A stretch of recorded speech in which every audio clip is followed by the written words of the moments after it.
वज़ीर इत्तलात सईद गनी ने कहा है कि अपोजिशन नस्ला टावर को गिराने के हक में नहीं थी। असम्बली में करारदाद में पेश की है। ऐसा कानून बनाया जाएगा जिससे इन तमाम आबादियों को रेगुलर किया जाएगा। सुप्रीम कोर्ट में भी करारदाद लिए जाएंगे।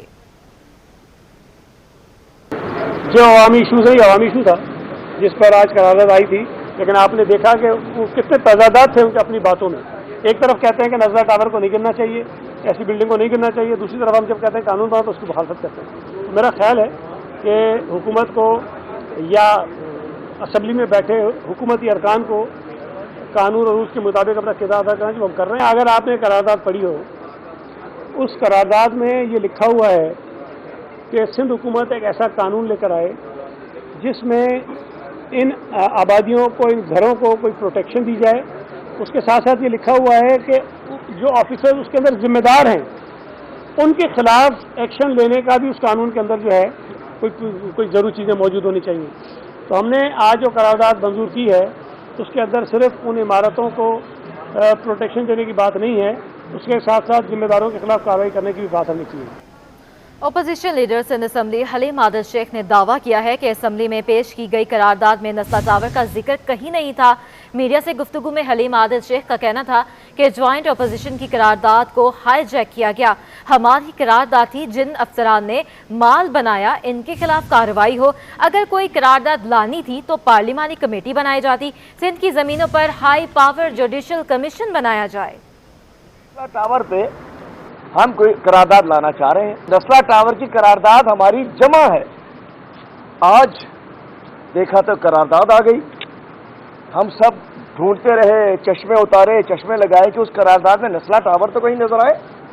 नस्ला टावर उस करारदाद में कहीं नहीं था। असल करारदादें हमारी कल से पड़ी थी जो नहीं रखी गई। हमारी करारदाद जो मुश्तरका थी ज्वाइंट अपोजिशन की, MQM, GDA, PTI, वो करारदाद जमा थी। और वो करारदाद क्या थी? नस्ला टावर की करारदाद, नस्ला टावर के मुतासरीन की करारदाद हमारी। नस्ला टावर के सुप्रीम कोर्ट ने भी जो फैसला किया है उसने कहा है कि इसके मुतासरीन को या बिल्डर या सिंध हुकूमत कंपनसेट करे। वज़ीर आला सिंध ने सिंध काबीना का इजलास 18 नवंबर को तलब कर लिया। इजलास में वज़ीर आला हाउस सेक्रेटरीट में सुबह 9 बजे होगा। आपको बता रहे हैं वज़ीर आला सिंध ने सिंध काबीना का इजलास 18 नवंबर को तलब कर लिया है और इजलास वज़ीर आला हाउस सेक्रेटरीट में सुबह 9 बजे होगा। आपको बता रहे हैं वज़ीर आला सिंध ने सिंध काबीना का इजलास 18 नवंबर को तलब कर लिया है और इजलास वज़ीर आला हाउस सेक्रेटरीट में सुबह 9 बजे होगा। आपको बता रहे हैं वज़ीर आला सिंध ने सिंध काबीना का इजलास 18 नवंबर को तलब कर लिया है और इजलास में वज़ीर आला हाउस सेक्रेटरीट में सुबह 9 बजे होगा। आपको बता रहे हैं और मज़ीद भी आपको तफसीलात फ्राहम करेंगे। इक़्तिदार हमारे साथ मौजूद हैं। जी इक़्तिदार, बताइएगा इजलास काबीना के इजलास में कौन से अमूर ज़ेर बहस आएंगे? आपका वज़ीर आला सिंध ने सिंध काबीना का इजलास जुमेरात 18 नवंबर को तलब कर लिया है। इसके अंदर मुख्तलिफ कानून साजी के ऊपर बातचीत होगी, जैसे कि सिंध रेगुलराइज कानून जो ज़ेर बहस आएगा। इस बार यूनिवर्सिटी के जो मुख्तलिफ लॉ हैं उनको भी ज़ेर बहस लाया जाएगा। इसके अलावा प्राइस कंट्रोल के लिए जो खसूसी इख्तियारात देने हैं इस हवाले से भी बातचीत होगी। ये खसूसी इजलास जुमेरात को सुबह 9 बजे CM हाउस में तलब किया गया है। ठीक है, इक़्तिदार अनवर हमें अपडेट कर रहे थे, आपको बहुत शुक्रिया। कराची समेत सिंध भर और बलूचिस्तान के CNG, RLNG और सार्फिन के लिए बुरी खबर है। आज से CNG, RLNG की फ़ी किलो कीमत 200 रुपये मुकर्रर कर दिए गए हैं। मज़ीद जानते हैं हमारे नुमाइंदे हबीब खान से। जी हबीब, बताइएगा। अच्छा बिल्कुल, देखिए शहर कायद में एक बार फिर कराची वाले जो सार्फिन है ख़ास तौर पे CNG के, उनके लिए बुरी खबर है। CNG की कीमतों में एक बार फिर जो है वो इजाफा कर दिया गया है और उसकी वजूहत ये बताई जा रही हैं कि जो कि GST लगाया गया है हुकूमत की जानिब से। GST की मद में 10 रुपये का इजाफा कर दिया गया है। इससे कबल GST जो है वो CNG के ऊपर 11 रुपये और 86 पैसे था, लेकिन अब 21 रुपये 77 पैसे जो है वो उसको कर दिया गया है, जिसके बाद कराची में CNG की जो कीमत है वो कहीं 200 रुपये तक पहुंच गई और कहीं 195 रुपये जो है वो फ़ी इसको किलो कर दिया गया है। शहरी और जो CNG सार्फिन है बिलखुसूस वो परेशान है, क्योंकि एक तरफ पेट्रोल की कीमतों में इजाफा हो रहा है, दूसरी जानिब CNG की बंदिश के हवाले से ये बातें की जा रही हैं और अब CNG की कीमत में मज़ीद इजाफा किया है। तो न सिर्फ CNG सार्फिन बल्कि जो CNG एसोसिएशन हैं उनकी जानिब से भी यही कहा जा रहा है कि हुकूमत की जानिब से इस तरह GST में इजाफा करना और CNG की कीमतों में मुसलसल इजाफा CNG सेक्टर को जो है वो बंद करने के मुतरादिफ है और हुकूमत फिलफौर इस फैसले को जो है वो वापस ले। जी ठीक है, बहुत शुक्रिया। एडमिनिस्ट्रेटर मुर्तज़ा वहाब ने कोऑपरेटिव मार्केट की आतिशज़दगी को तखरीबकारी का रंग देने वालों को तनकीद का निशाना बनाया है। मीडिया से गुफ्तगू में मुर्तज़ा वहाब ने हलीम आदिल शेख को आड़े हाथों लिया, कहा कि चेम्स बॉन्ड ये भी बता दें कि लगाए जाने का फ़ायदा क्या है इस आग को, और मुर्तज़ा वहाब का मज़ीद क्या कहना था आपको भी सुनवाते हैं।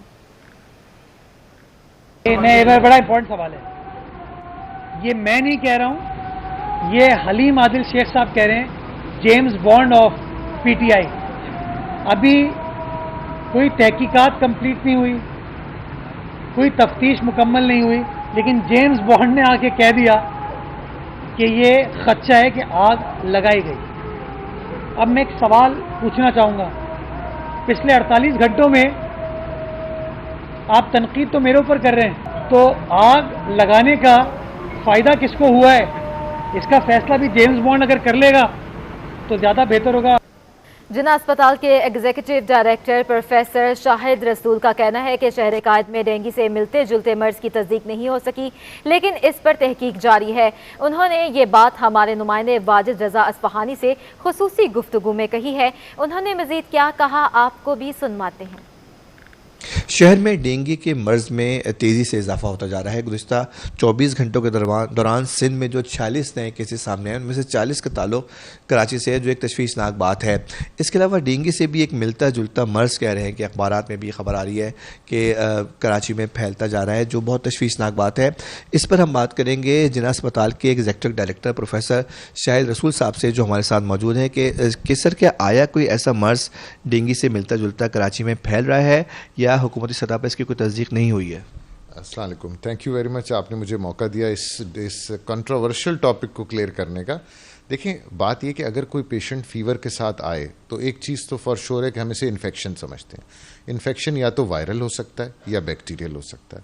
ये जिस तरह आपने सुना कि प्रोफेसर शाहिद रसूल साहब ने बताया कि डेंगू से मिलती जुलती अलामतें तो है जो नए मर्ज़ में जो शहर में फैल रहा है और लोगों में तशवीशनाक सूरत हाल पैदा हो रही है, लेकिन जब डेंगू का टेस्ट करते हैं तो वो नेगेटिव आता है। और लेकिन इस पर तहकीक जारी है। अभी तक सिंध हुकूमत ने इस बात की तस्दीक नहीं की है कि कोई नया मर्ज़ इस सिलसिले में सामने आए। शुक्रिया वाजिद, हमें अपडेट कर रहे थे। आपको बताएं कि शहर कायद में कोरोना फिर सर उठाने लगा। 24 घंटों की अगर बात की जाए तो 39 नए केसेस सामने आ गए हैं। आपको बता रहे हैं महकमा सेहत सिंध के मुताबिक गुज़िश्ता 24 घंटों में कोरोना के 1674 टेस्ट हुए हैं। शहर में कोरोना की शरह 2.33 हो गई है। गुज़िश्ता रोज़ शहर में 8552 अफराद ने वैक्सीन लगवाई। सबसे ज़्यादा ज़िला गरबी में 2424 अफराद ने वैक्सीनेशन कराई है। कुरंगी में 15 और 1544, जनूबी में 1478, वस्ती में 1200 और शर्की में 600 से ज़ायद अफराद को वैक्सीन लगाई गई है। आपको बताते हैं कि शहर महकमा दाखिला सिंध ने कोरोना SOPs में नरमी कर दी है, जिसका नोटिफिकेशन भी जारी कर दिया गया है, जिसके मुताबिक इनडोर और आउटडोर तकरीबात में वैक्सीनेटेड अफराद ही शिरकत कर सकेंगे।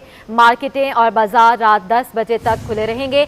दरगाहें और मज़ारात अभी भी मुकम्मल तौर पर खुले रहेंगे। आपको बता रहे हैं कि कोरोना की बढ़ती हुई जो है मरीजों की तादाद की वजह से ये फैसला किया गया है। महकमा दाखिला सिंध ने कोरोना SOPs में नरमी कर दी है और जिसका नोटिफिकेशन भी जारी कर दिया गया है, जिसके मुताबिक इनडोर और आउटडोर तकरीबात में वैक्सीनेटेड अफराद ही शिरकत कर सकेंगे। मार्केटें और बाजार रात 10 बजे तक खुले रहेंगे। दरगाहें और मज़ारात भी अब मुकम्मल तौर पर खुले रहेंगे। अब कोरोना की जो सख्तियां थी उसमें नरमी कर दी गई है। तकरीबात में भी लोग अब जा सकेंगे, लेकिन वैक्सीनेटेड लोग अब तकरीबात का हिस्सा बन सकेंगे। जो शादियां होती हैं, मार्केटें वगैरह भी 10 बजे तक खुली रहेंगी। महकमा दाखिला सिंध ने कोरोना SOPs में अब नरमी कर दी है, जिसका नोटिफिकेशन भी बाकायदा जारी कर दिया गया है, जिसके मुताबिक इनडोर और आउटडोर तकरीबात में वैक्सीनेटेड अफराद ही शिरकत करेंगे और मार्केटें और बाजार रात 10 बजे तक खुले रहेंगे। दरगाहें और मज़ारात भी अब मुकम्मल तौर पर खुले रहेंगे, लेकिन एहतियाती तदाबीर अपनाई जाएंगी। शहर काज समेत सिंध भर में खसरा से बचाव की वैक्सीन लगाने का आज दूसरा रोज़ है। पहले रोज़ महकमा सेहत की टीम ने घर घर जाकर बच्चों को खसरा और रुबेला से बचाव के टीके लगाए। टीबी माहिरीन का कहना है कि बच्चों को खसरा से बचाव की वैक्सीन लाजमी लगवाएं। हमारे नुमाइंदे इरफान अब्बासी इस वक्त बल्दिया टाउन में मौजूद हैं, इनसे सूरत हाल जानते हैं। जी बताइएगा इरफान। जी बिल्कुल, ना सिर्फ कराची बल्कि पूरे सिंध के अंदर मिज़ल्स रुबेला की जो कैंपेन शुरू की गई है आज से ये 27 नवंबर तक जारी रहेगी। और इस कैंपेन का मकसद भी यही है कि ना सिर्फ कराची बल्कि पूरे सिंध के जो बच्चे हैं 9 माह से लेकर के 15 साल तक के, इनको तमाम को वैक्सीनेशन की जाए ताकि ये जो ख़तरनाक बीमारी है बच्चे इस बीमारी से बच सकें। जो महकमा सेहत सिंध है उसकी जानिब से 1 करोड़ 30 लाख से ज़ायद जो बच्चे हैं इनका हदफ रखा गया है। इन तमाम के तमाम बच्चों को वैक्सीनेशन की जाएगी। और अगर जो केसेस रिपोर्ट हुए थे गुज़िश्ता दिनों खसरा के, उन केसेसों को रोकने के लिए तमाम की तमाम कैंपेन शुरू की जा रही है, तब के सिंध के बच्चे मुकम्मल तौर पर इस बीमारी से बच सकें। जी, अवाम पर महंगाई का एक और बोझ। FBR ने CNG स्टेशन पर आयद गैस वैल्यूएशन पर 84% तक इजाफा कर दिया है। सिंध में 1 किलो CNG 15 रुपये महंगी हो गई है और पंजाब में 1 लीटर CNG 7 रुपये तक इजाफा हो गया है। मजीद तफसीलात अशरफ खान की इस रिपोर्ट में। ने SRO 1465-2021 जारी कर दिया। गैस की नई वैल्यूएशन के तहत रीजन 1 में 74.04 रुपए से बढ़ाकर 134 रुपए 57 पैसे कर दी गई। अब 134 रुपए 57 पैसे पर सेल्स टैक्स आयद होगा। रीजन 2 में गैस वैल्यूएशन 69 रुपए 57 पैसे से बढ़ाकर 128 रुपए 11 पैसे कर दी गई। ऑल पाकिस्तान CNG एसोसिएशन के सीनियर नायब चेयरमैन शुएब खान जी ने CNG पर सेल्स टैक्स नाकाबिले बर्दाश्त करार दे दिया। CNG का रेट कराची और सिंध में तकरीबन 200 रुपये और पंजाब के एरियाज में उसका इतलाक 7 से 8 रुपये, उसकी वजह से रेट बढ़ जाएगा।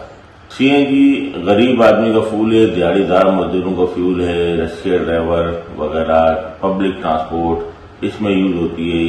इस रेट की वजह से एक महंगाई का एक नया तूफान आएगा। शुएब खान जी का कहना है कि CNG महंगी होने से आम मजदूरों और दिहाड़ी पर रिक्शा चलाने वालों और आवाम पर बोझ पड़ेगा।